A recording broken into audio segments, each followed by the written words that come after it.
കുഞ്ഞാ എന്താ തിന്നാൻ തോന്നണേ? എന്താ ചെയ്യാ?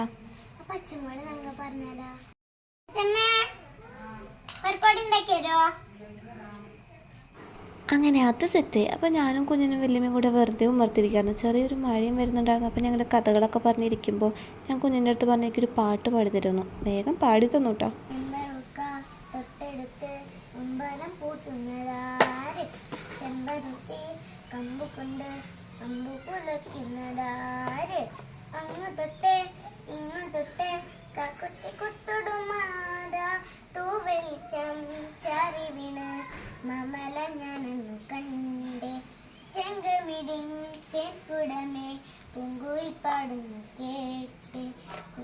എങ്ങനെയുണ്ട് പാട്ട്? അടിപൊളിയായില്ലേ? കുഞ്ഞ് നന്നായിട്ട് പാട്ട് പാടും. അതിനിടയിൽ വല്യമ്മയുടെ പരിപാടി ഉണ്ടാക്കുന്ന പരിപാടി സ്റ്റാർട്ട് ചെയ്തു. വല്യമ്മ എന്നെ വിളിക്കുകയും ചെയ്തു വരാൻ പറഞ്ഞിട്ട്. അപ്പം ഞാൻ വേഗം ചെന്നപ്പോൾ ഫസ്റ്റ് പ്ലേറ്റ് പരിപാടി നമുക്ക് തന്നെ കിട്ടി. അപ്പോൾ ഞാനും ചേച്ചിയും ഉണ്ണിയും കൂടെ അതിരുന്ന് കഴിച്ച് ചെറിയൊരു ചാറ്റൽ മഴ ഉണ്ടായിരുന്നു. അത് പിന്നെ പോയൊരു പോക്ക് പെട്ടെന്ന് വെയിലും വന്നു. അപ്പോൾ ഞങ്ങൾ വെറുതെ പുറത്തേക്കൊക്കെ ഇറങ്ങി. അപ്പോൾ അത്രേ ഉള്ളൂ. Thanks for watching. Okay bye.